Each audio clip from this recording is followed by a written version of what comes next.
ye mo bibiara akwaba ahwefo ene atifo aha Success Steps Remedial College obi baby Success Steps Remedial College den school stronko a ye piemu wo Asante Achim Central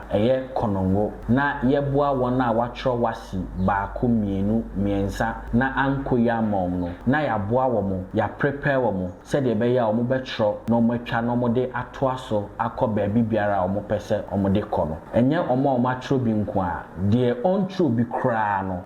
oba Success Steps Remedial College ye wo a teacher for asronko a ye de be fa entitie mu na ya boa saa oni no amana tro nsohwe no na watwa na ode atoa so akọ apon biara opese ode kọ ewo Ghana afana nyina sir ohwe your environment said e twagu ya while to mo say you very nice and conducive environment eboa adekere ene adesua enti ebeye den se obi beba ha na o se me call nsohwe no mampase ye nka bebre de ye ka ne se oda ye so ene se ubetwa WASSCE na wakọ wanim ewo nwomasua mu a enhwe bonkum enhwe nifa hwehwe Success Steps Academy Konongo Asante Achim Central Oba Success Steps Remedial College courses and programs ayeye waha no bini general arts, general science, general agric, visual arts, business and home economics. Sa programs we bi na ayeye waha no mo ebua suafo no se de be ya omo betro nsohwe no edin kunim one time waha sei.